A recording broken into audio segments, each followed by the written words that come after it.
Hey, everybody. Welcome to Friday's Late Night Happy Hour. Brian Kamenetzky and Andy Kamenetzky joined right now. Look at that. By Anthony Irwin. Can we hear you, Hey, Anthony? Hey, Hey. Anthony. How are you? I'm hanging. I was like How you right doing? before. It's just that kids are so good at this, right? They right before you're supposed to go on. Avery decides right then, hey, you know what we should do is wake up. And I was going to say it is way past that child's bedtime. Like I don't want to tell you guys how to parent, but Right. my Oh, no, God, please that do. kid's You know late. what? I'll tell you how to father. I'm What you obviously do, not doing Anthony, it very well. What you do, Anthony, is you look your wife square in the eye and you say, handle this. Oh, yes. Yeah. Handle your child.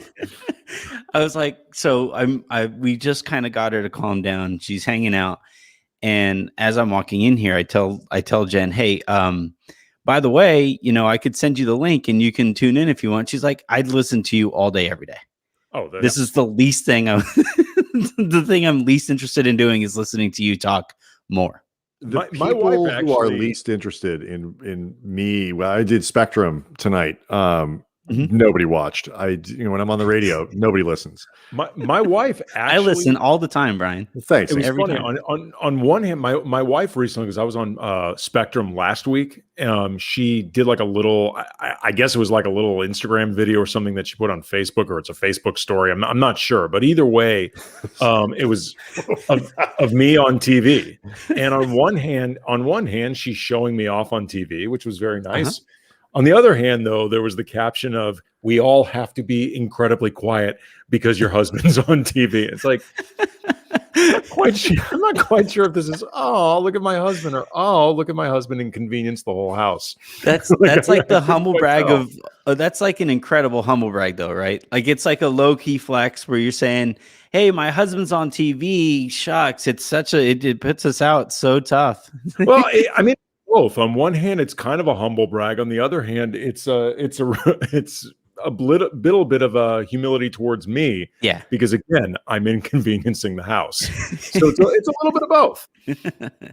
So if you don't know, Anthony Irwin, of course, is the host of the Locked On Lakers podcast, which you can hear literally every day, like pretty much. Yeah. Like, when do you not record? Or like basically like public holidays? Is that basically it? No, I record Sunday through Thursday, and then they air Monday through Friday, and then if the occasional trade happens on the weekend, then I got to hop on there and do an emergency show. And I mean, basically what it means is that I'm live streaming at all times. Anytime I have a Laker thought, it goes directly to the pod stream.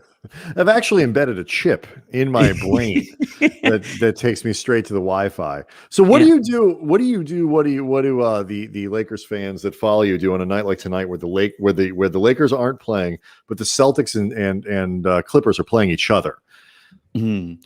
Well, I wager, friendly few doll hairs here and there to make me lean one way or the other. And yeah, I mean, for the most part, it's what outcome produces the funniest jokes, right? So if in this one, it's kind of tough because Paul George wound up not playing. I swear to God, I was just about to say that. For the purposes of comedy, it feels like you were a little bit hamstrung. It felt like you were trying to entertain with one hand tied behind your back, Anthony. Little, but like if Paul George had played, then the outcome that you root for just for the jokes is for the Celtics to win, right? Because the Celtics playing shorthanded, beating the Clippers at essentially full strength, means we get to dunk on the Clippers again. That's always really fun. Now, if I were to say that to Pete and say that in any way, shape, or form I was rooting for the Celtics in any hypothetical, he would refuse to do the next few shows with me. Or the next few shows, like the topic would be how much I love the Celtics. But for the most part, in this case, the Celtics, I believe they won. Yeah, they they wind up winning, and now the joke is what? I don't really know what the joke would be to produce against two teams that were essentially playing shorthanded. Yeah, I mean, is there any, by the way, just as a side note, anybody who's ever destined to, like better suited to go work for the Lakers than Pete? No, I mean, Like just it is the ring is complete. well, his dad, I believe, worked KCAL before. You know, he did, you know, sound or something like that. He was in the truck working with KCAL when Chick Hearn was doing his thing with KCAL. So Oh, I remember that. It was Lakers sound room back in the day. Right. Exactly My first So, introduction to the Lakers. I mean, I didn't realize the two of them were related. yeah. So What I mean, you hearing, Lakers fans? What's up, sound fans? Do I sound okay? Like, you know, so yeah, I think it's the kind of thing that he's so. I remember the day that he, you know, first told me that this was potentially in the works, and it was like the most proud I have ever seen anybody. And I'm a father, so like my parents, parents. By the way, so is he. Right. And so he was so ecstatic about it. And the thing that, you know, he keeps on talking about is, you know, I always used to give him a hard time because in media, it's kind of taboo to say we about the team that you're covering. Right. So instead of, you know, when the Lakers do something, oh, well, we shouldn't have done that. Right. And he's always kind of gotten a hard time for saying that. And then once he now works for the Lakers and he can literally say we whenever he wants. And I just thought like that was the best day ever for him, because now he can't be the butt of that joke anymore. Yeah, I feel like John Ireland was really the one who like made that true. The idea of once I work for the team, I will always refer to them as a we thing, even though I'm pretty sure John was doing that like while he was employed by the Clippers. He was referring to the Lakers as we. Well, I make a point to try to avoid the we thing, because it is like, look, I am not on the team. Like nothing I do. Look at me. I am not capable of being. we could pull up the video, the Eurostep video.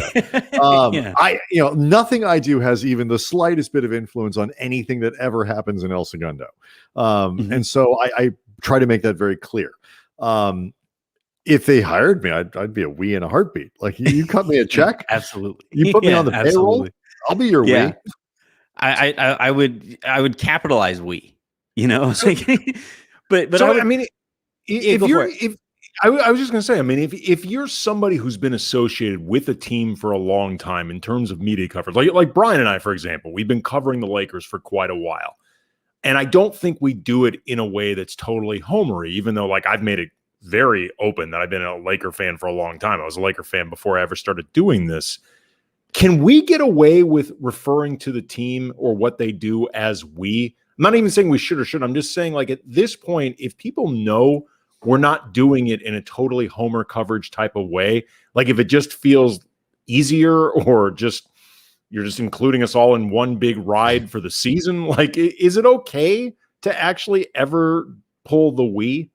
I do the hypothetical we all the time, right? Where you know, but I don't know. I try to avoid it. Also, it's just more of, I think it's a preference thing.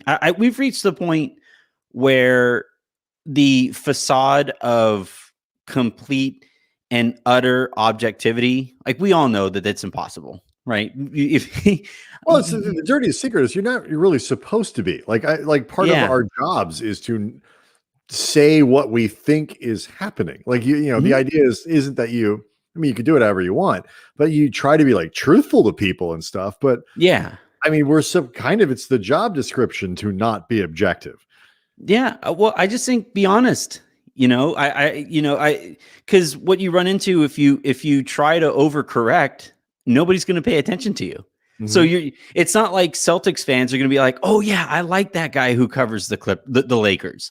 That guy does good stuff. Because chances are, if you're doing that, you're not probably particularly comfortable with the Laker fan base, and who's probably going to be paying the bills here. You know, But yeah, you're absolutely right. I've strived to, you know, just basically tell people I grew up in Southern California. A couple of my first words as a kid were "Go Dodgers." It sounded more like "Go Dados." I believe my parents have that that video. So I grew up a Dodgers fan. I grew up a Lakers fan. I know my parents have video of me playing basketball in the garage and pretending to be Chick Hearn, announced me playing on the Lakers and like Anthony Irwin passes to Sedale's three passes back to Anthony Irwin.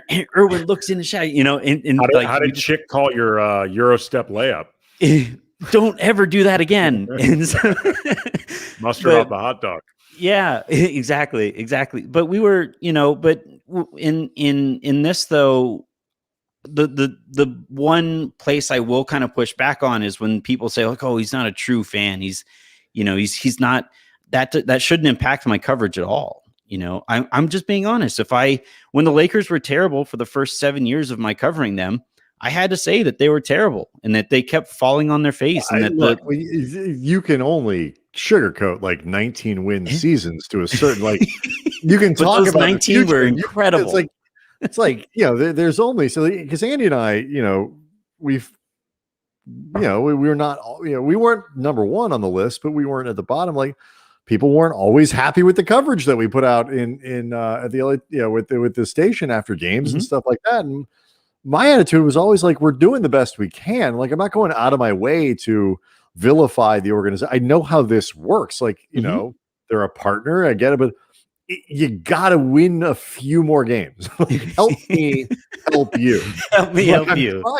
I don't, I'm not a negative. I am not a person who likes to wallow in like negativity in sports. And that's gotten much more so as I've gotten older. I want to talk about happy things. And good, like the Lakers sucking was bad for everyone, including my employer. So that's people say that all the time. You guys love it when the Lakers suck. Do you know where I work? No, I do not. Well, like the Lakers pay our bills. No, I do not like it when they suck. And so help me help you by winning. It's easy now. They got LeBron, they got AD. Bring me back. I can be very optimistic now. It's funny that you mentioned, those down years and the whole corporate partner thing. Like, I do think some of why Locked On Lakers in its infancy was as popular as it became was because when people tuned in, there was zero filter. There was zero, like, if I didn't think Byron Scott was doing a very good job, I was just going to say Byron Scott is doing a terrible job. Why is he playing Ronnie Price over D'Angelo Russell when the point of this whole season is developing D'Angelo Russell? Or Jordan Clarkson was another. Huh? Do you have a filter now? I didn't. No, of course not. No, of course. Well, I think I've you grow smarter with this. Like you're saying, as the longer you spend in here, you realize that people do want to hear more positivity, than especially with a team as good as this Lakers team is. If you're sitting here picking nits with a team that could very likely win back-to-back championships, and I've maintained that this is the most talented roster of my lifetime, then if you're going to go out there and say but they won by 15, they could have won by 25 though. Eventually people are going to really get sick of that. Yeah, I mean, I always feel like when it comes to criticizing a team that you cover, that people, obviously people want to hear more positive coverage because typically that means your team is winning and people enjoy when their team's winning. But if the team isn't doing well, I think most fans don't want you to lie about it. I mean, some will get upset if you're being negative, but I think most want you to be honest. What they don't want to feel like is that you're criticizing for the sake of doing it or criticizing because it makes you come across like, you're willing to say the stuff nobody else is. Like it starts becoming gratuitous. Yeah. But I do feel like, and this is something, Brian and I have, I think, experienced a lot just because we're often in front of the players and coaches that we talk about. Like during Byron's tenure with the team, I was very open on air about how I didn't think his approach for some of what you were talking about, Anthony, in terms of like long-term picture, if he wanted to have a long career coaching the Lakers, I didn't think a lot of it made sense. I never got on him at all about the team's record ever. Like I never got on him about losses. Team. Right. There was nothing he was going to do to make that team better. And I always made it clear, I don't hold the record against Byron at all. That would be unfair. There were some elements of his approach that I thought were counterproductive.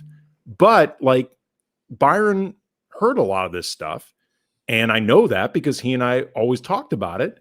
And he was cool. Like Byron's been on this show before. Brian and I worked with Byron. He's a really good guy. And I think he understood, look, this is their opinion, Andy's opinion, whatever.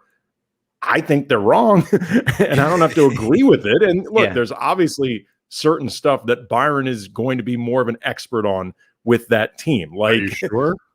But I mean, but that's what I'm getting. What I'm getting at is he had an odd way of showing it, but yeah. No, but you know what I'm saying? Like, there's always an element of feeling fraudulent with a lot of this stuff because, like, as much as I can feel like, okay, a criticism I have of what Byron or frankly any coach in this league is doing, I can feel like it's being rooted in something smart. But at the same time, like the idea that I would ever know more about NBA basketball than 3-time champion Byron Scott is ridiculous. Like it's, I mean, in some ways it's ridiculous. In some ways, I think I can be saying something that's grounded, but to a certain degree, there is an element of ridiculousness to it that I always found kind of funny. Yeah, I mean, you're absolutely right.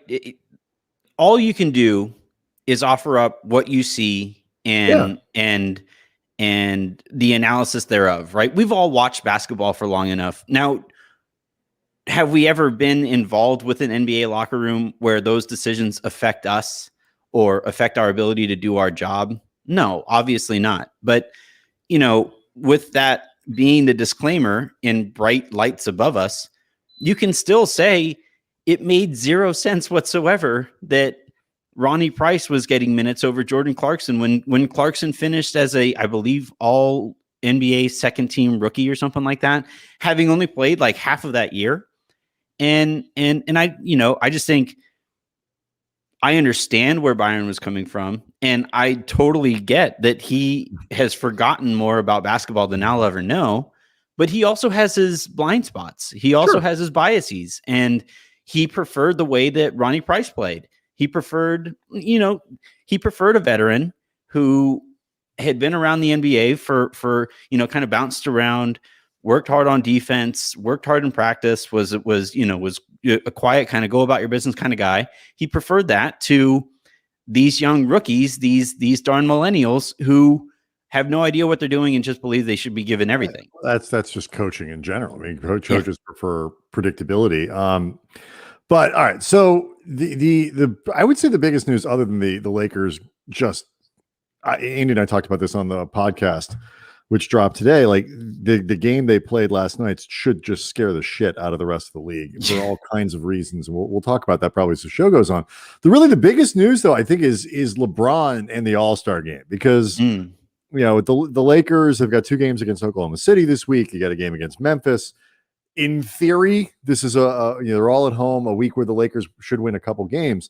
This All-Star thing, though, has got some legs, because if you somehow missed the news, LeBron basically said that going out and playing this All-Star game is monumentally stupid. He feels like he was lied to, that the league said this wasn't going to happen, and that he will be there in body but not in spirit, which is a little presumptuous because he hasn't actually been named to the team yet. I don't, but you rarely see LeBron step out of line in terms of like what sort of the league. I mean, he'll express an opinion, but I think he tries very hard, knowing who he is, to find common ground with the league.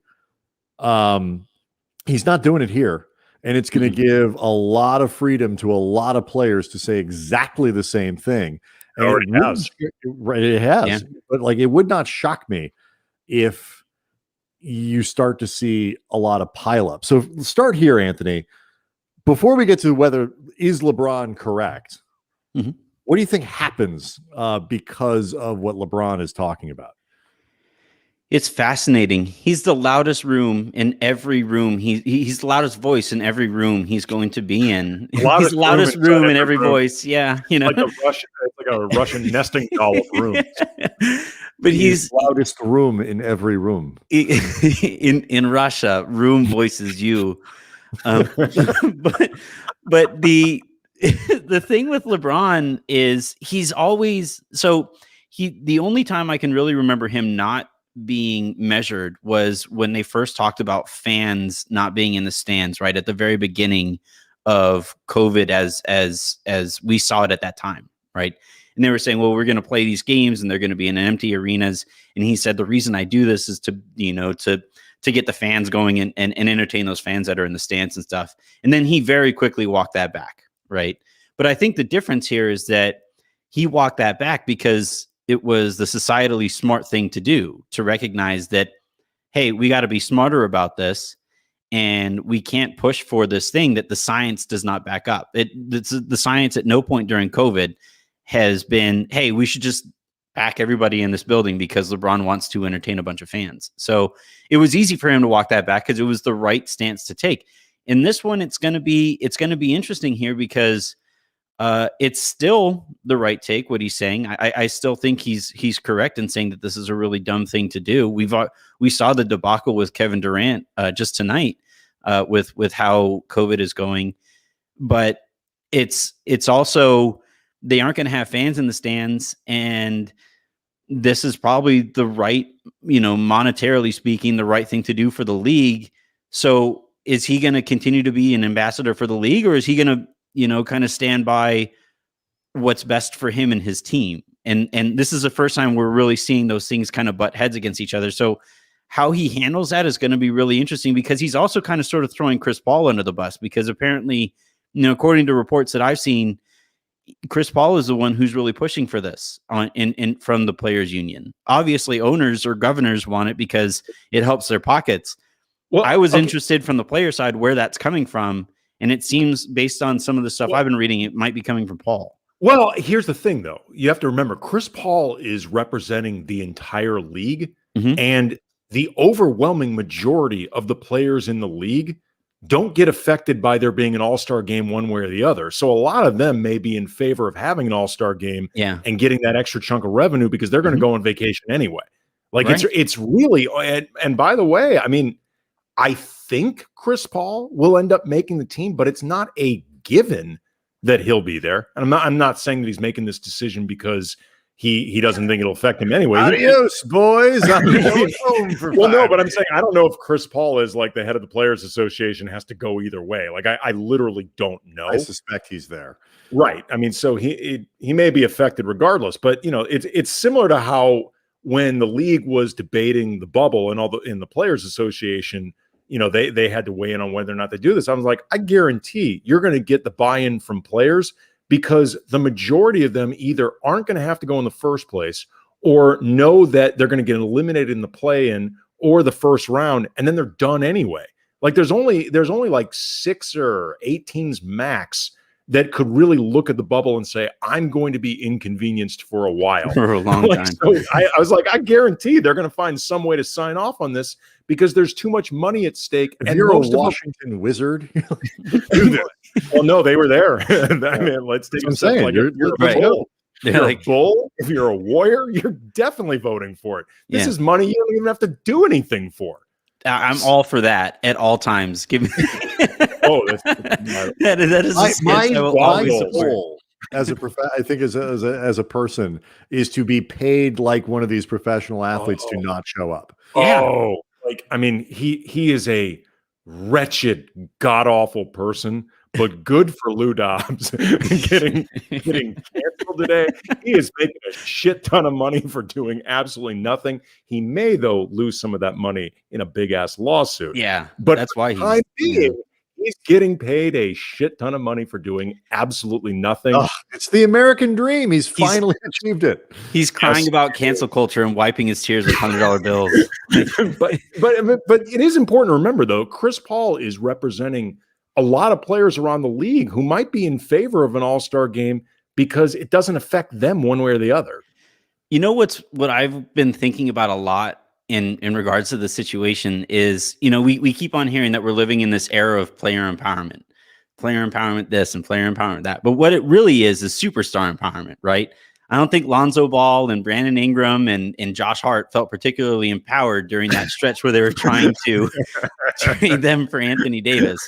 And what I find interesting now is that those same superstars who have been incredibly empowered, and by the way, it's great progress. I think this is a good thing. We're seeing it with Deshaun Watson. I think it's a good thing in all of sports that these stars can actually dictate the situations that they're performing in. That said, you have all of these role players who have been kind of used as pawns to allow for those stars to dictate the situations that they're playing in. And those same role players are now like, hey, go make us some money. Well, like, this is great. It's funny you make that comparison because like LeBron took a lot of shit for the China thing last year and he's not taking a strong enough stance again. Oh, you're a hypocrite. You speak out against injustice in America, but you won't say anything about China. And you know, and all the money stuff and whatever. But part of the reason that LeBron was very careful about that was because he knew that, you know, taking X percentage, you know, shaving 15% off league revenues isn't fucking with his money. It's screwing with everyone else's. Yeah. Because LeBron made more, you know, in the last 20 minutes on the interest from his Beats purchase than or sale or whatever it was than most of these guys are going to make. Yeah. And by the way, which was back down, I think under like 60 today or something like that. I hope everybody got out. Yeah. Like he Ron, if you're listening, sell. AMC is not a growth business. He understood like his entire fortune on GameStop. Put it all on red. I'm laughing, but I'm crying on the inside. I'm kidding. But you understand what I'm saying? Like, so he is sensitive to that, though. He understands, like, it's not just about me. It doesn't matter to me if the league loses revenue there, but it's going to take the mid-level down from, 5.8 to 4.3, and that matters to a lot of people. Mm-hmm. I got to be careful about that kind of stuff. This is a little bit different. This isn't all the money from China. This is a certain amount of revenue that they get from their broadcast partners and sponsors and stuff like that. That isn't insignificant because trust me, otherwise the league wouldn't be doing this. But it ain't that. And like you say, and both you guys, like this is bad for my team. This is bad for me. Mm-hmm. I don't care if it's bad for the good or bad for the league. It's an interesting spot to be in. It's so clearly bad for the Lakers. He said he was planning on getting a week to recharge. He's playing really hard. He's playing like he's defending his butt off this season thus far, and this is only months removed from that literal year-long season that they had last year. It was a calendar year of having to stay in shape and having to to perform longer than all but one team, right? The Miami Heat, and we see the state that the Heat are in this season. They've been a mess, and you look at the other teams that were in the conference finals. Denver started out slow. Jamal Murray has not. Everybody thought he was going to, kind of vault into superstardom, and he started out the season slow. He's been banged up all year, and I forget who the Heat beat they beat the Bucks, right? They beat them the round before. They beat Boston. Boston, I think it was, in the Toronto. Boston in the conference final, wasn't it? And either way, if it was Boston or Toronto, neither of those teams have looked very good so far this year. So we've seen the toll that last season took on all the teams except for basically the Lakers. Thank you. The Celtics is Anthony. It's not even just the teams. It's like you look on his own team. Yeah, you can make a very solid argument that Anthony Davis is still shaking off the bubble. And Andy, it was funny, like LeBron has the best sense of time of any human being I think I've ever seen. He knows exactly how many days were in the bubble. He knows exactly how many days the Lakers had off. I think he had 71 days in the offseason. He knows exactly the 5 days he was supposed to have and when they were supposed to come on the calendar. Like the guy knows exactly what is going on here, and he's clearly pissed about it. As he should be. it also, what it really sounds like, obviously this is stuff that's negotiated between the players in the league and stuff like that, but it sounds like a lot of these guys thought that ultimately there wasn't going to be an all-star game. Like it feels to me like even a lot of these high-powered guys are genuinely surprised by this. Mm-hmm. Like, they knew these negotiations were going on. I think they even understand why the league would want to do it, like in terms of just the dollars of it all. Like I think they get it. It just seems to me like a lot of these guys are really like, oh my God, like they actually decided to do this. Like, I know we agreed we talk about it, but like, I never thought they'd actually land on something. Well, honestly, asking this, is this the least powerless LeBron has been in his NBA career, or the most powerless he's been in his NBA career? Like if the union is just voting against him on this one and he's just going to kind of have to go, like that has never happened in LeBron's career, maybe since his like rookie season when he was drafted and had to go to Cleveland. That's a really interesting question. Like, I guess maybe you could say the least power it's felt like LeBron has had since his rookie year, like you said, when you get told what team you're going to play for. Maybe the immediate aftermath after the decision, because clearly Team LeBron did not expect that reaction. Like they did not expect the type of negative reaction to the decision that they had. They were thrown for a loop like that. And it took a while before LeBron could shift that narrative. So maybe like that's the least amount of power he's had between this particular thing you're talking about now with the All-Star game and getting drafted. But there has not been many times in the last 18 years where LeBron has not seemed, if not in charge of what's going on, pretty capable of steering things in a direction that he wanted. That's actually a really interesting way of looking at it. It's fascinating, and I think it's why we got the quote from him that we got, right, where it was so like that's the most unfiltered I think you're really going to hear LeBron on anything that isn't Donald Trump related, and I don't think it's a coincidence. This guy has maintained just complete power over the situation, whether it was the way that he did his contracts the second time he was in Cleveland, right, with signing those 1-year deals. Now he doesn't even have that with the Lakers, though, with the relationship that the Lakers and Clutch have, he does maintain in a sizable amount of leverage with the direction that the Lakers go in. But on this one, it seems like the Governors and Chris Paul and the rest of the players union kind of had this negotiation and kind of sprung it on LeBron in a way that I'm not sure he's right. Right. Well, he sounded legitimately surprised by it. He sounded like, wait, we're what? I planned for all of this and we're doing this now? Where is this coming from? Who loves Atlanta, Georgia? Right. So I don't know. I find the whole thing really interesting. While I think it's objectively the dumbest thing that the league could do right now is hold it in an exhibition game that doesn't hold any actual weight with the direction that the season goes in. Look, I am not an all-star game person. I think they are, I don't care. I thought last year with the Elam ending was fun. And like, that was the best way. That was the best version of that I've seen in a while. I have never cared about all-star games and I never will. I'm interested in who makes the teams. That's kind of a fun debate and whatever, but I don't need to see the game in a non-pandemic year. I am very sympathetic to the money thing. Like I think it's all about time we all got past this whole. This whole season is taking place because the money is the whole bubble did. Yes, and because this is a ton of money, it's very important, and the players should. I absolutely go try to play because they have a limited window, and if you sit out 2 years or year and a half, you're never getting that money back ever. And it's transformative money for all of these guys, even the ones who are making the league minimum. So, I get all that.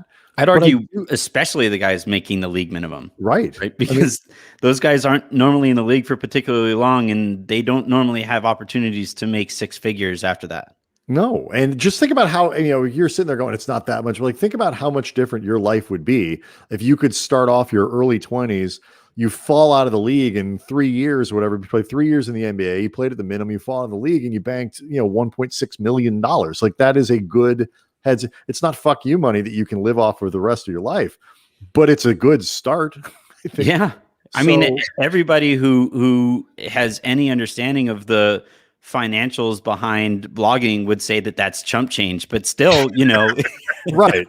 But not everybody can have a blog. Yeah. That's not for Blog everyone. and a podcast. Right. I mean, I'm literally just rolling in insane amounts of money. You right are now. the original inspiration for the Scrooge McDuck gift. It's just Anthony Irwin. Just because we have similar body types, like that's literally it. They call him Mr. Money Pants because he literally wears pants made out of money. Kawhi Leonard just said after tonight's game against the Celtics that the league is putting money ahead of the safety of the players. Noted rabble rouser Kawhi Leonard. Yeah. But what's interesting though, and curious to get your opinion on this, Anthony. We actually talked about this a little bit for the Land of Lakers podcast that Brian had mentioned that just went live today. I heard Brian Windhorst and Tim Bontemps and Tim McMahon talking on the ESPN Hoop Collective podcast, and want to make it clear, none of them were because I don't remember which one. None of them were making the point that I'm about to lay out as a way of trying to lobby for the All-Star game. Mm-hmm. Like they weren't trying to make this point as a way of saying, that maybe they should have it. They were throwing it out there that I actually thought was an interesting point.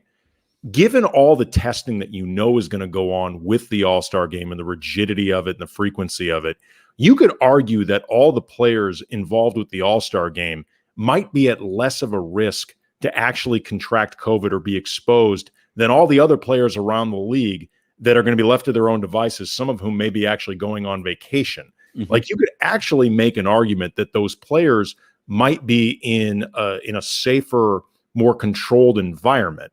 That being said, you still could argue that the necessity of it isn't there. And more importantly, players showing up to do this thing during a season like this that's actually been really taxing anyway. Yeah. It's just dispiriting. You feel for them having to do it because this season it's been hard for them. It's just been difficult. Well, we've heard how many players and coaches. I know Stan Van Gundy was the loudest that I can hear or that I can recall of anybody really saying, when we go on these road trips, we feel like the circus, right? We feel like you pull up to your hotel, you're forced to stay in your hotel till it's game time. You go out and you entertain. You go back to your hotel. You hop on a plane, and then you do the same thing the very next game. Yeah, and then you would think, all right, we got 5 days. We can recharge. We can, our bodies can catch back up for a team, especially like the Lakers, the Heat, the Celtics, the Nuggets. For those teams that played longer last year, and you get more time with your family. Like you actually, that's a big part. You actually get to, for those who have kids, and like Jared Dudley talking about having to spend as long as he had to, in his book, right? Talking about how long he had to spend away from his kids. I have Avery. She's literally 18 months yesterday. And I don't know if I could have spent 3 of her first 18 months away from her the way that a lot of these guys actually had to in those situations. And you go from that to then immediately diving right back into another season. That's arguably maybe more difficult because the pandemic isn't any lower than it was last year. And you're looking forward to this vacation. And then all of a sudden, you get an email from the league and you get an email from your union leader and they're saying, hey guys, we had this really great idea. Just hear us out. We're going to play more basketball. Well, the other thing that goes with this too, guys, is part of the appeal of All-Star Weekend is that it's a gigantic party. There's a lot of stuff going on. Players who don't play in the game show up on All-Star Weekend because they network, they build brand partnerships, they're doing stuff. You go to the parties, you go to the things. Like it is an event that people can go and enjoy. And even if you don't really, it's a lot of work for the stars. Like they don't get a lot of downtime and all, but like the game for a lot of this is just sort of incidental. It's a cultural happening. It's a celebration of the NBA. It's all of this stuff that goes on with the game and the dunk contest and whatever it might be. None of that is going to be able to happen. Mm-mm. You can't have the sponsor events. You can't have the clubbing, and you can't have all this other stuff that traditionally goes with the game. So not only are you asking players to show up, you're asking them to show up and not do any of the fun things that are actually associated with going, and make guys want to do it, and like there's no fans in the building. So if you're De'Aaron Fox, you don't get, you know, that ovation of the first time you get introduced to an all-star. Like none of that is there. So what exactly is the incentive other than being a good soldier for the league? I can't think of one, Yeah. you know, and now like it's tough because it's such a small percentage of the league, but those guys who are making their first All-Star appearance might not make another one. You know, for those guys, I can see those guys maybe pushing for this to actually take place.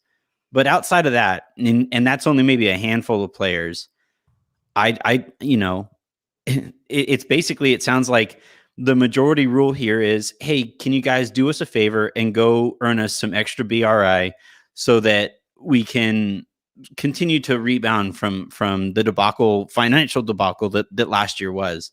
And, you know, I find that a kind of a difficult ask. I don't know that I'll say this. If I were one of those players who wasn't going to an all-star game, I wouldn't feel comfortable pushing for an all-star game. Like you know, that's just kind of how I'm wired, where if I'm not going to go and I'm going to have the opportunity to have a vacation while you guys go over there and earn me money, I don't know that I'd feel comfortable asking people to do that for me, even while, as we joked about earlier, and it wasn't really joking because I really do want to make money without having to do anything, which like is not that far from what I do right now anyway. But you know, even while we say that like the American dream is to make a bunch of money and not have to work for it and have other people make me, you know, earn me money, this is one of those situations where I would kind of draw a line and take a more principled stance and say, I just, the money that I would get wouldn't necessarily feel all that clean in my bank account. Yeah. I mean, again, I'm not really as concerned about the All-Star game when it comes to the safety risk of it all and the COVID risk of it all. Like, obviously it does exist and people have to be careful, but I don't really think it's that much different than just conducting the season, period. I just think this is a lot to ask of the players. And I, beyond the money, and again, we've established the money matters. I don't know if the money matters enough to offset what a lot of these guys are going to have to go through, but it sounds like they're going to end up going through it, and they're going to go through it very unhappily. Can I make one more point though about this? No. About the so last year's All-Star game was one of the most exciting All-Star games that we have gotten, right? Because of that Elam ending, and we saw these guys like actually really trying at the end of the game, and we really enjoyed it. It was super cool. But you also had guys playing like 15 straight minutes of like hard, you know, gold medal type, almost playoff type intensity, you know, that these guys were really going at each other for that last bucket. And I believe it was Kemba Walker who said he didn't quite feel right after the All-Star game because he played like he shouldn't have. He had kind of a minutes limit, and then he played those extra few minutes to end that game. So LeBron's going to be one of those guys who, if they do that Elam ending again, he's gonna say like, you know what, guys, it was fun last year. Maybe next year I'll do it again, but I don't want to be here in the first place. And what I'm not going to do is play like 3 overtimes. 0% chance you will get the type of physical output from players this year, LeBron and everyone else that you got last year. And remember, 0. Tyronn Lue's going to put him back in, and then, you know, LeBron's going to have J.R. Smith throw a bowl of soup at him again. Well, I mean, they're just going to stand there and pass the ball back and forth and let the clock run out. Like that's all that's going to happen. It wasn't just the Elam ending too. It was the Kobe tribute that was going on in that game, and nobody was going to dog it in a game that was being played in Kobe's honor. Yeah. And being played in Kobe's honor with fans there, with all of that. I mean, it's funny because I guarantee the league was looking to try to carry that momentum from the first genuinely exciting All-Star game in God knows how long, but the specifics of this year completely tripped that up. And like many things going on with this year's All-Star game, it's going to be a pain in the ass. So last night Thursday night, we saw the Lakers down by 12 at the half, and they ended up winning, I believe, by 21. And they stuck it into a gear in the third quarter in a game where Anthony Davis wasn't doing a whole lot necessarily in terms of at least gaudy statistical stuff. And LeBron, for putting up 27, 10, and 10, that wasn't like that seemed like a normal-ish LeBron game. Like, he's playing well. He's LeBron James.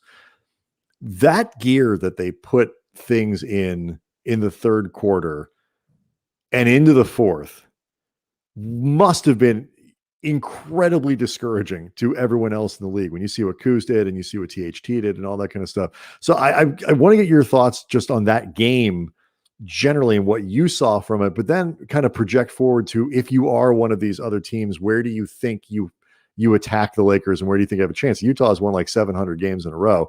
There are teams who think they can beat the Lakers, but you start there. What was the thing that stuck out most to you about the second half last night? I really thought they were going to take a noticeable step back defensively this year, right? Not having Dwight, not having even JaVale, and his length and athleticism at the rim. I thought they were going to miss that. Not having Avery Bradley and the pressure that he can put on the ball at the point of attack. Danny Green is a very good positional defender, and not having him, I thought that was really going to show up. But that was as good, if not better, defense than we saw from last year's team all year. And that was a really good offense with an MVP candidate, if not favorite to this point, in Nikola Jokic that,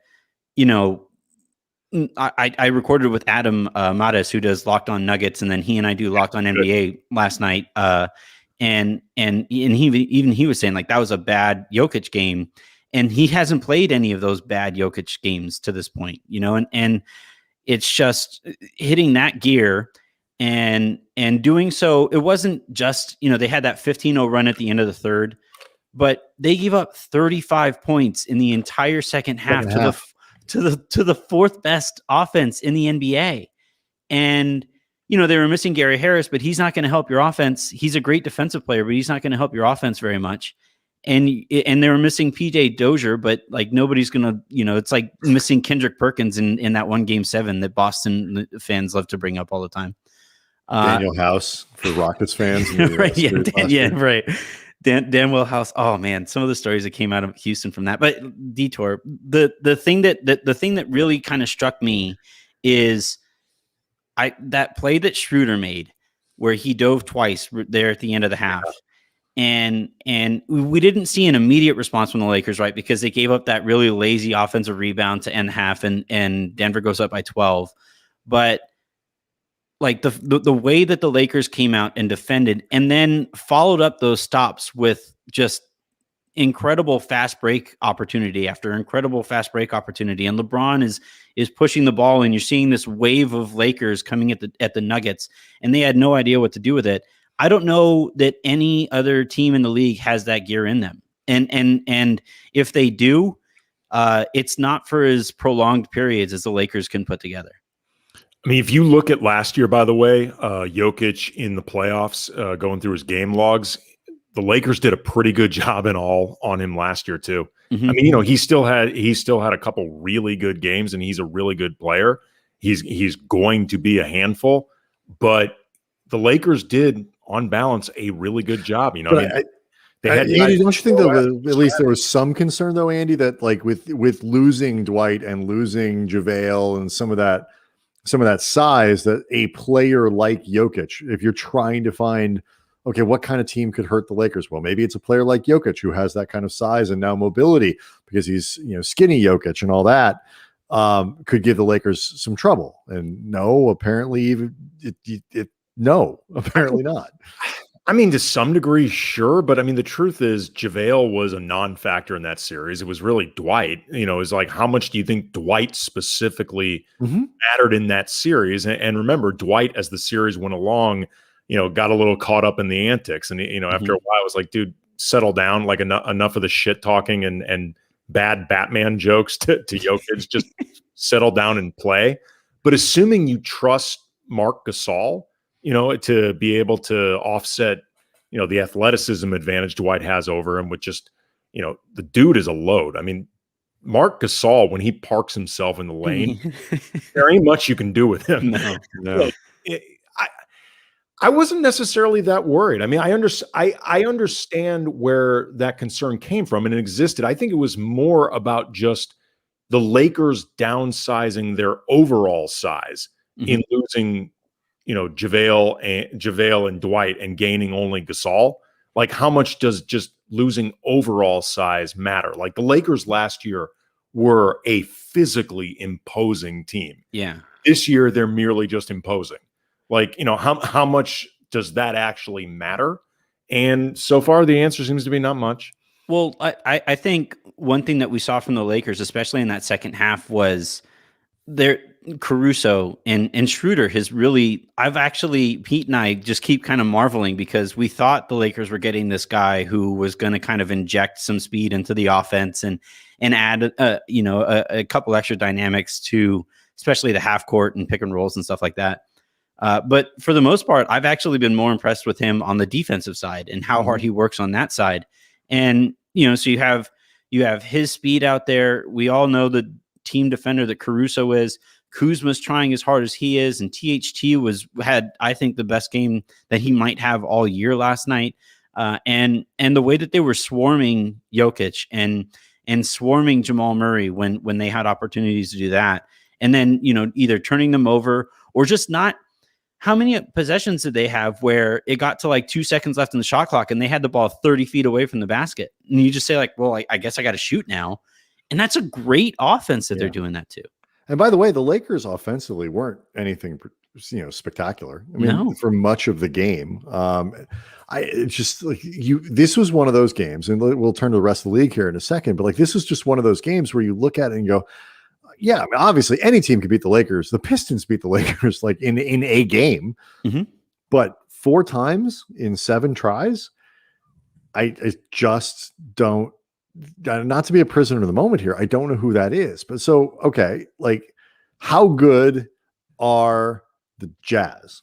Because we focus on the Clippers, and they're like, is there anyone else in the Western Conference, Anthony, that you see having a, let's say, 30% chance of beating the Lakers in a series, assuming everybody's healthy? 30, maybe the Jazz, just because of the way that they shoot the 3-point, from the 3-point line. But 30 is tops, right? Like 30 is if you're the most optimistic that you could possibly be about the Utah Jazz is you give them a 30% shot.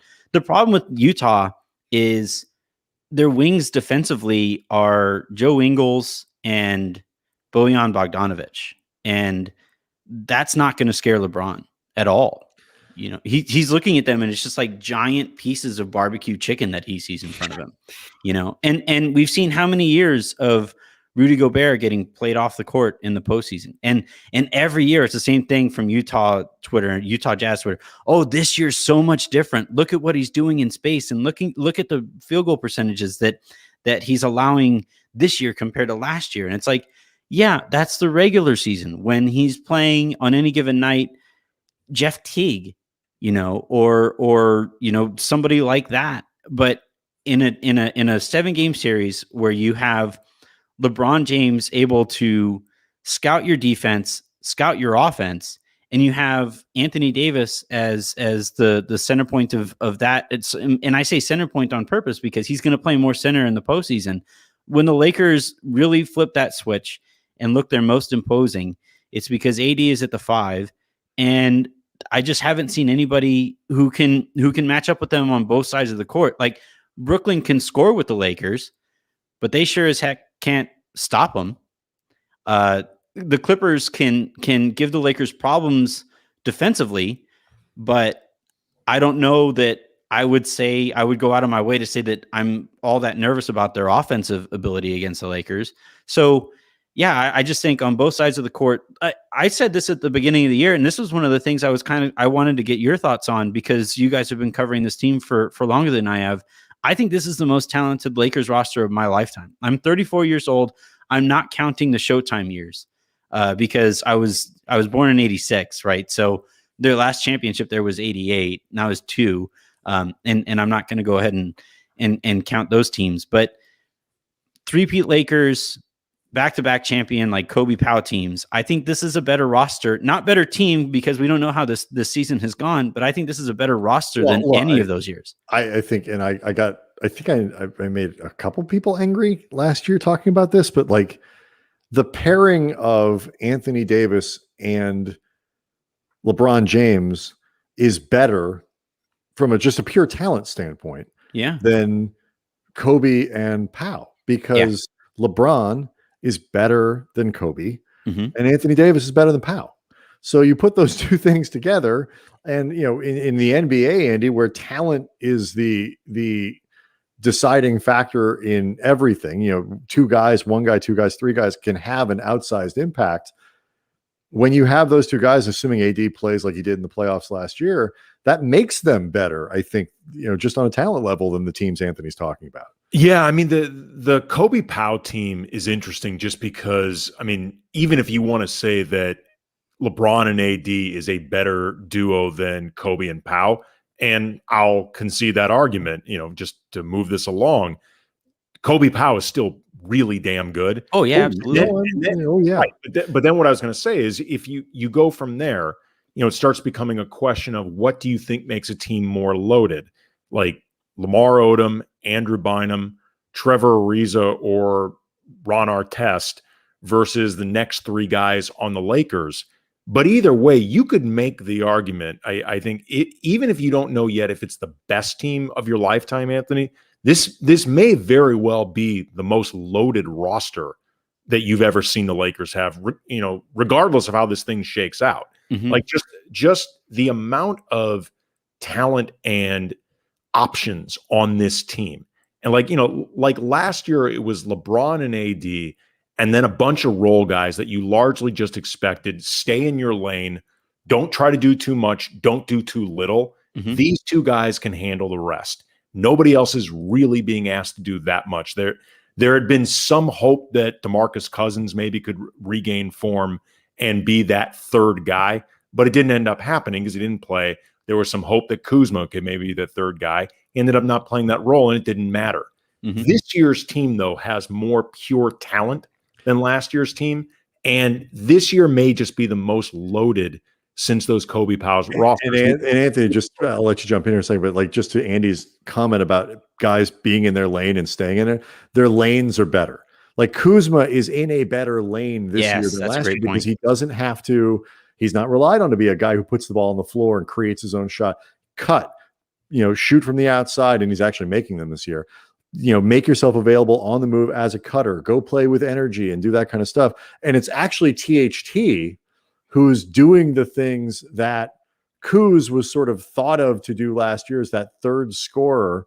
Go get a bucket, put the ball on the floor, get to the hole, that kind of thing. And he's better suited for it than Kuzma was.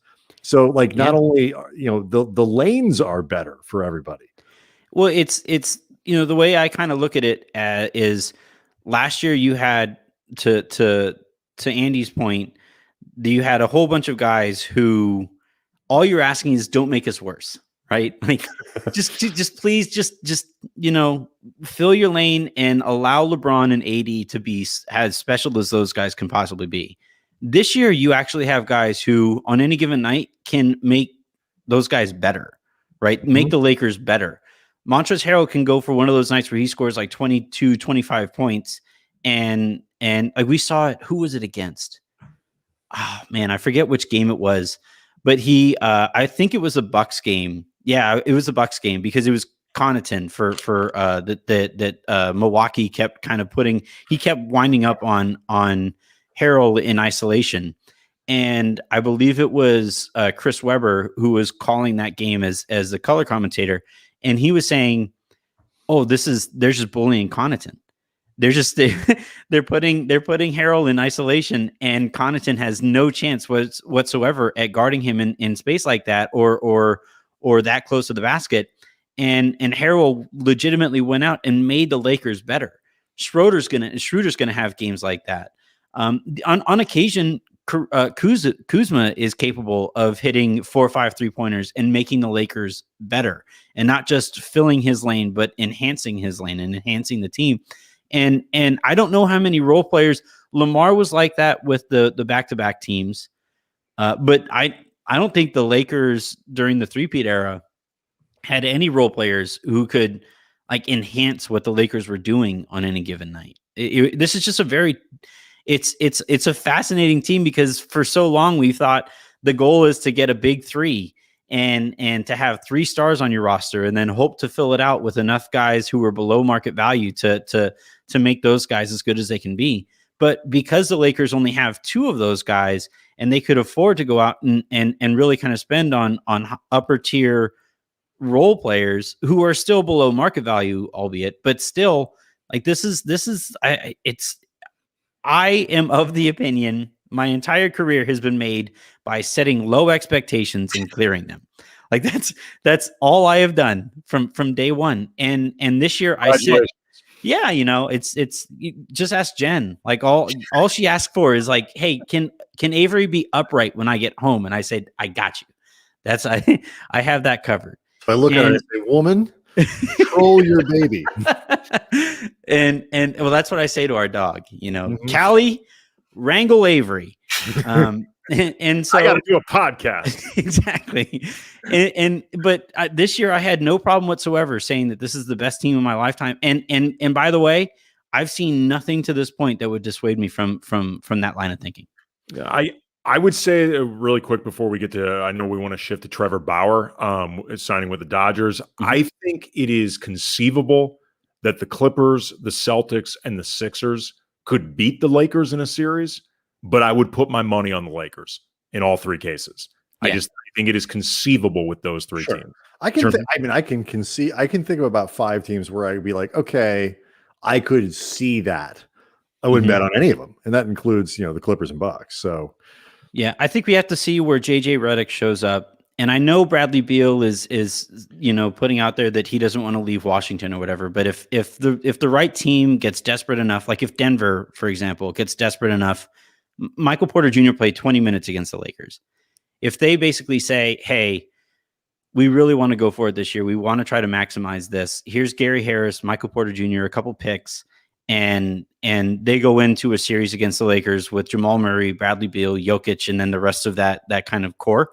That's a team that I could see the right kind of things going for in their favor and maybe surprising the Lakers. But there isn't a single team that I would comfortably put money on against the Lakers. I should have included the Bucks too. Again, would take the Lakers in a series against them, but should have included the Bucks. I've seen some people mention the Nets on the chat board. I don't buy the Nets.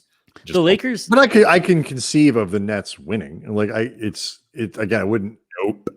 I cannot conceive it. I have a very vivid imagination, though. Do you think we can score on the Nets? Like, do you think if the 3? I mean, I will say this: if the Nets beat the Lakers in a series, it will be every game will be 153 to 149, which, by the way, would be batshit crazy to watch, and I'd love it. Yeah, that would be fun. I'm into that. I'm here for that. All of their games since Harden showed up has been like cocaine fever dreams. They've been so great. I'm not so much fun. I don't enjoy watching them play. I'm just saying I do not think they could beat the Lakers in a series. I actually don't believe it, as opposed to those other teams I named where I don't think it would happen, but I think it could happen. I do not think it could happen with the Nets because they are just that bad defensively. They are struggling. So the Dodgers today kind of shocked the world a little bit here by signing Trevor Bauer.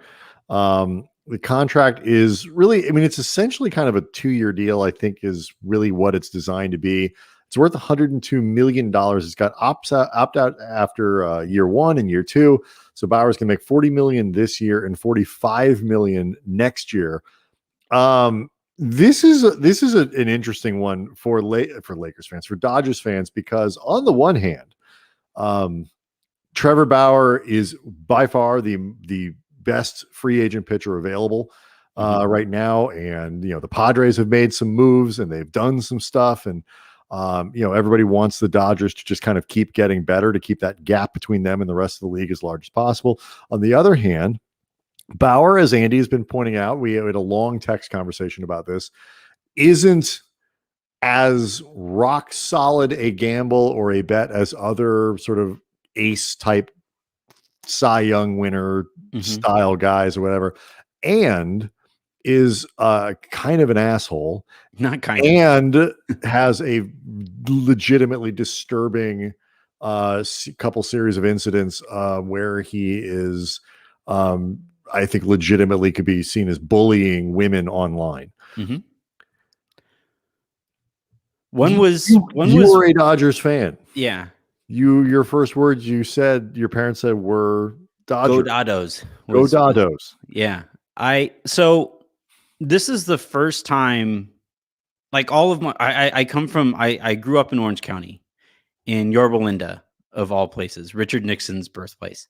So Irwin family to kick around anymore. High school was amazing is what I'm saying.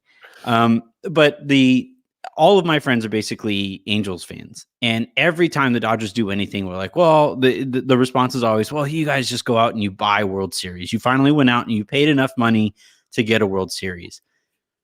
At no point do they bring up the fact that like Clayton Kershaw is homegrown. At no point do they bring up the fact that Walker Buehler is homegrown. Julio Urias is homegrown. The only like big name players that they went out and got was Mookie Betts, right?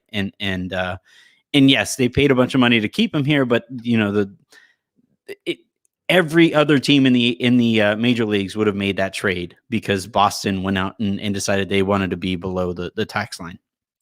So with that said, this is the first time as a Dodgers fan where it does feel like that. And I think a lot of it has to do with the kind of person that Bauer is.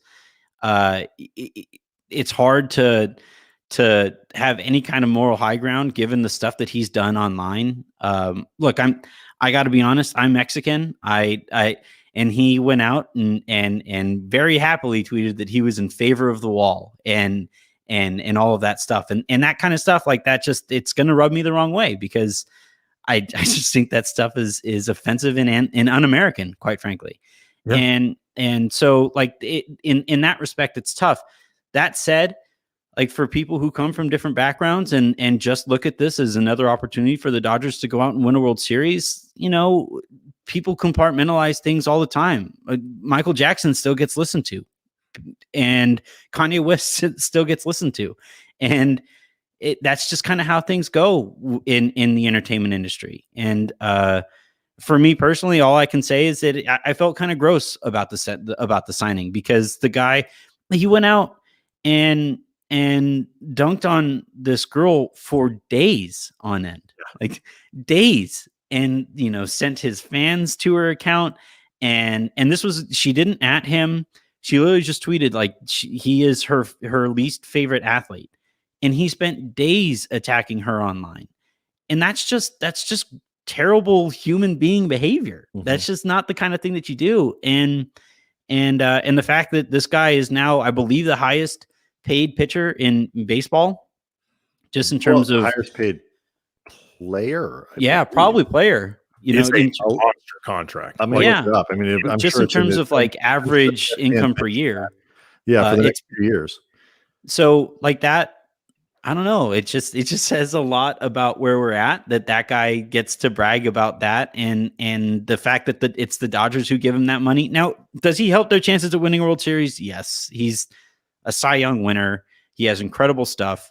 And there are some who would, I'm not amongst them, but there are some who would argue that his bullying would give him an advanced ability to do that to batters and not care from a human being standpoint about embarrassing people in the batter's box. Kind of position people take when they just want to justify his behavior. I agree. Total reach. I'm just saying, like, that's what I've gotten in my mentions today. I know. I'm just saying there are plenty of pitchers, or like Clayton Kershaw is an incredible human being. Like, I don't even know if he actually has a Twitter account.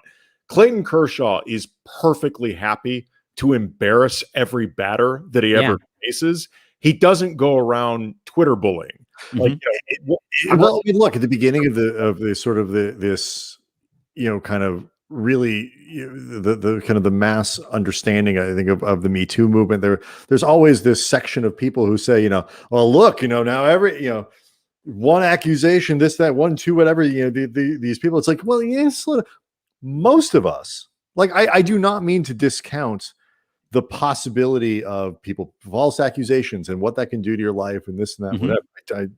These is a real consideration, not as real, I think, as the much more prevalent problem of people being assaulted or being abused Yeah. or being, sort of being put in harmful, abusive workplace environments, whatever it might be, without being able to do anything about it. But the vast majority of men do manage to go through their lives without being accused of harassment or assault or all these things, because you can like it's possible. So like, the idea that Trevor Bauer, is somehow, some of these people end up, somehow it's not fair that it's like, no, you can be Clayton Kershaw and be just as good as Trevor Bauer and not. Screenshots are right there. Like it's not accusations. The screenshots are right there of what he's done. He's just you come at me, I'm coming back at you with my 160 million followers or whatever it is against your 800. Yeah, I don't even think the girl who said that had 800 at the time. I think it was 500 or 600 people. It was something stupid. I mean, who cares? He is in a much less consequential way. Andy and I were talking about this the other day with Shaq. Like, people who punch down because they can. Like, that says what you need to know about the guy. Well, also it says a lot that like he knows that the people who follow him, his like hardcore fans, like that about him. Think about that. Like that, how gross it has to be that this guy has compartmentalized or contextualized it. Like, all right, these people like me because I'm a dick. Time to go out and be a dick. I mean, look, people get addicted to the applause. There are people who love the applause and don't care if it comes from the cheap seats. And, we've seen them rise to very high levels in this country. What's interesting, though, with Bauer is he's got like that, like that barstool mentality in terms of like, warring on Twitter and like, you say anything about me and not only am I going to go at you, but in this case, Trevor Bauer literally did this. I'm going to send my followers at you on my behalf, like that sort of thing, like this very aggro bra type approach to his online persona. But he is apparently like an analytics wonk in the way that he approaches baseball. Like he apparently gets deep into the numbers and uses that stuff in terms of the way he's tried to reshape his career over the last couple of years. And it should be noted, he's had 2 really good seasons. The rest of his career has not been particularly special at all. Like, he hasn't been awful, but he hasn't been anything close to an ace other than 2 years, one of which was last year, shortened and weird. And also, like, and this is stuff I just learned going through some articles about. Great name for a book, by the way. Shortened and Weird. Last year, Shortened and Weird. I think that was actually the name of Jared Dudley's book. Yeah, that just came out about the bubble. Yeah, like it's 41 pages. That's not a book, but no, it's kind of it's a diary. It's somewhere between like it's a white paper. It's like somewhere between like a novella and a really long magazine article. I will say this though, Michael Lewis Vanity Fair article. He read it. He read it himself for his audiobook. Yeah, and it was really, he was like a really good charismatic reading of it. I enjoyed it. I say this with all respect and appreciation for Jared Dudley. Of course he did. There's no way anybody else was going to do the voice of that book than Jared Dudley. I think like Amazon as an option will, if your book is going to do well enough, they'll just like have somebody do it for you. And it's not like somebody you choose, like Jeff Pearlman's book, the Lakers one about Shaq and the Shaq. Yeah, it's a great book. But he didn't read it himself. It was somebody else that I think Amazon like hired, and the reading wasn't very good. I'm a big audiobook guy. I like the ability to listen to something and do other things. Yeah. I'm more for book listening. Exactly. Yeah. I was elected to lead, not to read. For somebody like you, Anthony, like how much does it mess with your fandom, like mess with your experience of rooting for the Dodgers? Because unless you really want to just thread the needle where the Dodgers somehow end up winning the World Series, but Trevor Bauer gets lit up every single time, like look, this team is deep enough. Maybe they can actually do it, but you are going to be rooting on some level for Trevor Bauer's individual success? I mean, that's just kind of the reality of this. Like, is it going to be one of those things where you feel like you need a shower afterwards? Like, how does this work? Well, I'm a sweater, so I need showers regularly anyway. But Even the best of circumstances, right? But the best way I would kind of put this is it's the kind of thing, if they were winning their first World Series, it'd be a lot easier to just get behind them and say, just win, please, just win. Again, I was born in 86, 88 was the last World Series. So for me, it was, I don't care, because it's not like the Dodgers roster is devoid of problematic individuals, right? Julio Urias had the accusations of what he went through. Mm-hmm. And so it's not like, it's all angels on that team. And even like right after the win, right, there was the controversy of Justin Turner, COVID positive Justin Turner, running back onto the field and being incredibly selfish and putting him around a cancer survivor in Dave Roberts to celebrate with his team. So last year was a lot easier to just get behind them and say, just win, please.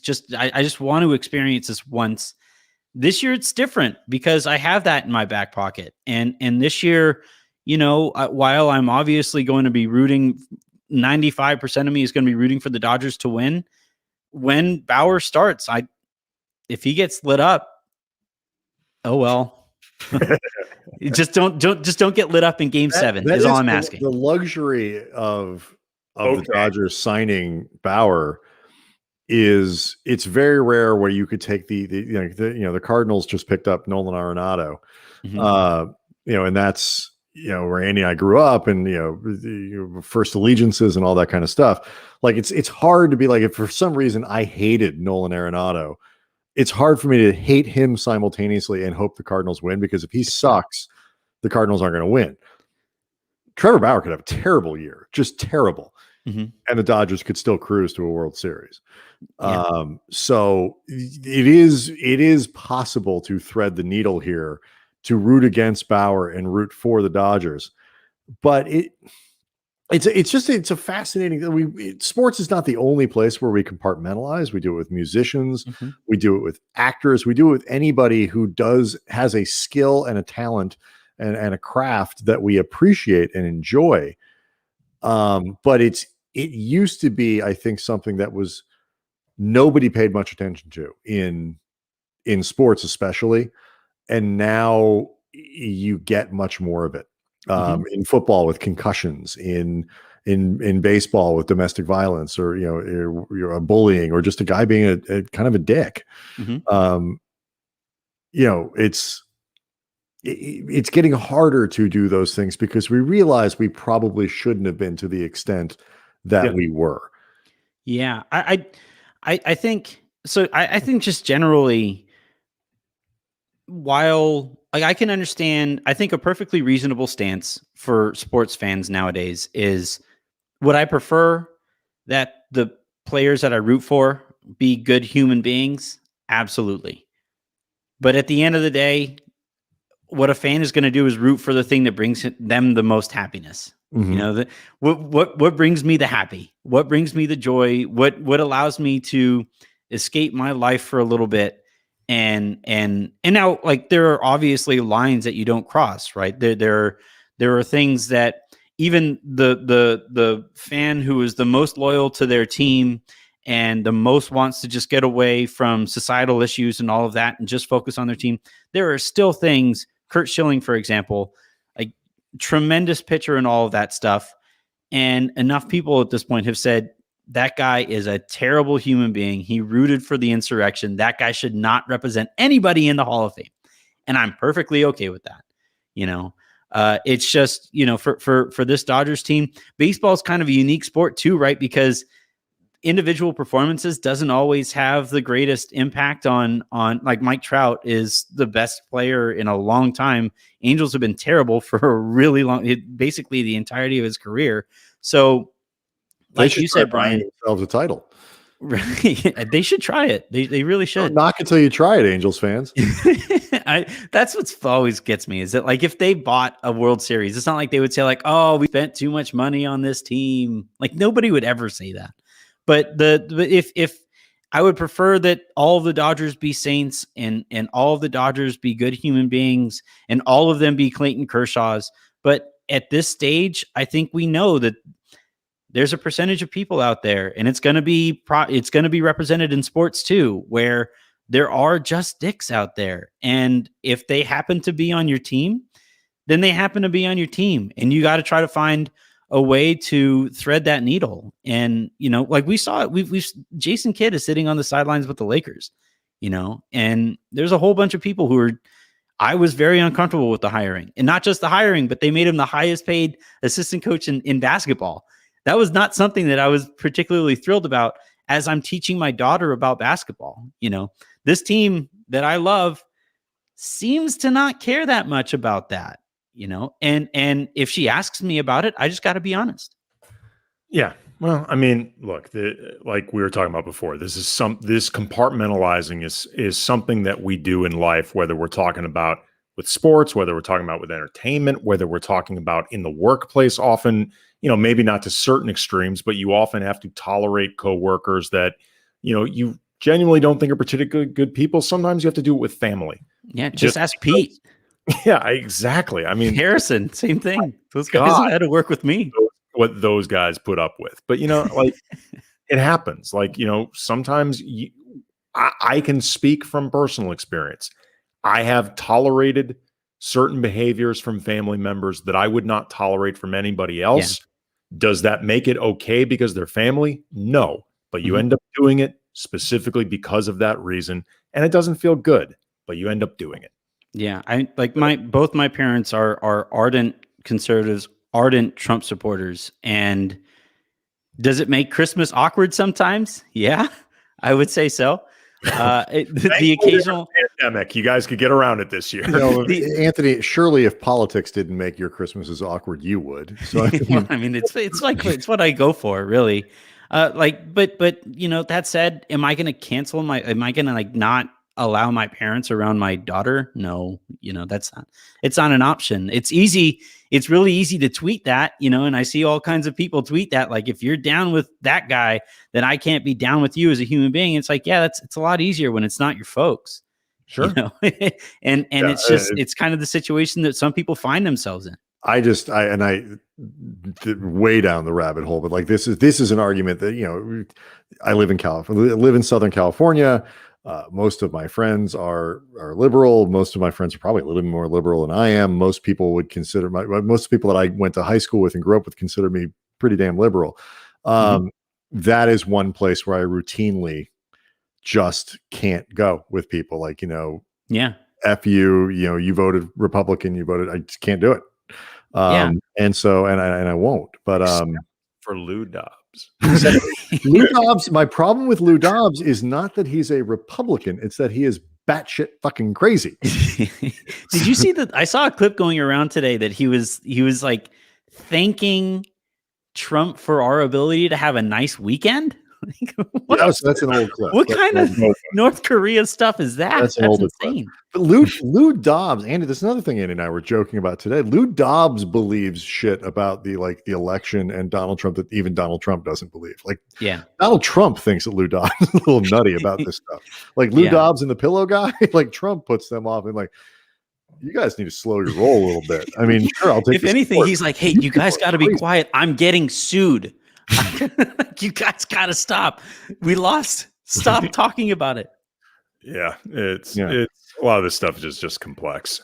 I was kind of curious with the whole, because again, like I grew up and have covered sports in this relatively shorter window, and this kind of, I don't know, transition to caring more about guys off of the field is kind of a new thing. It's a newer revelation. Have you guys noticed that, like, over the course of your guys' time covering sports? Like, is there a time where you noticed that transition where it started? Because it's not, I've really seen it kind of go into hyperspeed over the last like 5-6 years or so, but I don't recall caring that much about it when I was a kid. Can you rephrase the question? I'm not totally sure I understand what you're asking. So like the idea that, you know, with Trevor Bauer, for example, do you think the conversation about signing Trevor Bauer would be the way that it is right now 10 years ago? Do you think people would have cared about the off-field stuff the way that they do 10 years ago? And I'm kind of curious, like when you started to see that transition. No, not, you know, it's maybe with certain guys who, you know, committed. You know, I remember like, you know, Leonard Little was the played for the Rams, you know, and killed somebody in a drunk driving accident. Like what to do about him? Like that, there were, I mean, people talked about this stuff.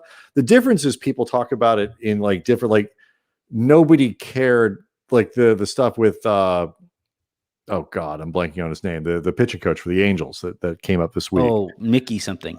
Yeah, that guy. And you know what happened what?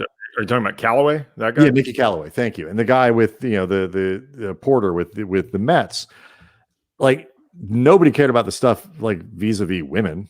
Here's the way I would. The biggest transition I think is like that type of behavior was just nobody would even think to ask or care. I think that's the biggest change. Because I remember with Ray Rice, that video came out and the Ravens were like, hey, you can trade in your Ray Rice jersey and get a Terrell Suggs jersey, who no saint, you know? Yeah. I think 10 to 15 years ago, to sort of put in the framework that you were talking about, Anthony, like there would have been conversations about guys if either they had off the field transgressions, like stuff that was, you know, more or less criminal, you know, or more or less legal issues, or stuff that people thought would affect the team.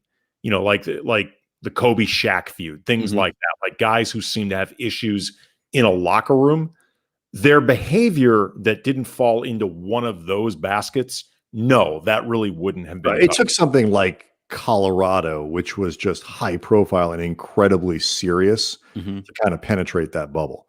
Got it. Yeah. But I think generally speaking, player behavior that didn't fall into a basket of criminal or something that could really affect the team, as opposed to, okay, this behavior may not affect the team. Like Trevor Bauer's online behavior may very well not affect the team at all. Yeah. But it's being covered because people have said this is inappropriate. People shouldn't be acting this way. Like, I think that's the difference.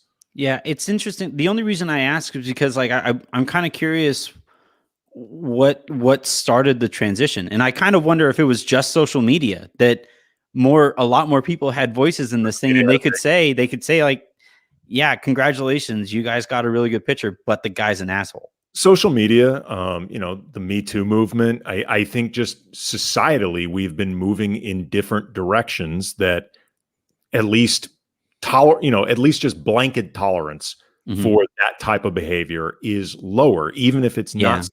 Yeah, and what the reaction from either the crowd of people who just don't care enough, want to defend their turf, want to defend their privilege, want to defend the existing power structure, is like, oh, nobody never used to be a big deal, but it's like, you know, the part of what this is now caring about things that we should have been concerned about. Yeah. 10 years ago, 15 years ago, these are things that should have bothered people 20 years ago, 30 years ago, 40 years ago.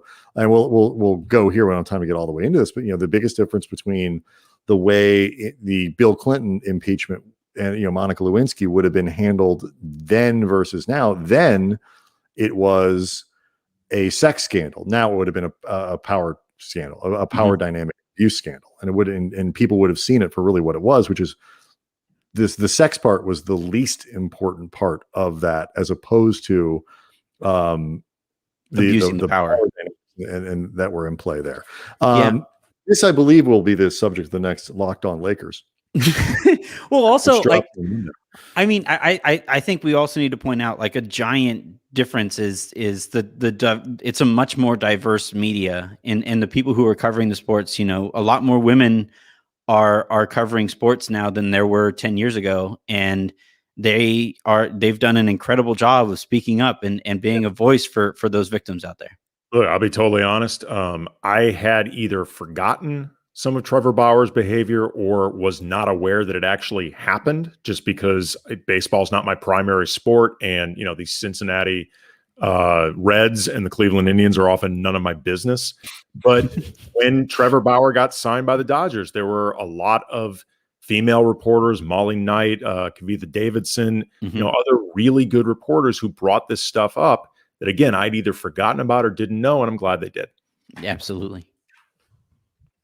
All right. So I was responding to a comment from somebody on the chat board who was, I don't entirely understand what he's saying, but it may be something with the broadcast. So I'm going to tell him to email us at KamenetzkyBrothers@gmail.com and explain what's happening. Because if it's something that's bad, I can fix it or you try guys to. Gave me your email. That's another avenue to get in touch with you guys. It's actually posted on our Twitter. That's the public one. The private one, we will never give out publicly, or even just to the likes of you, Anthony. Anthony Irwin.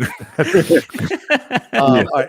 Anthony Irwin is the host of the Locked On Lakers podcast, which you get 5 days a week, and it is awesome. Lakers fans, everybody should be subscribing to that thing.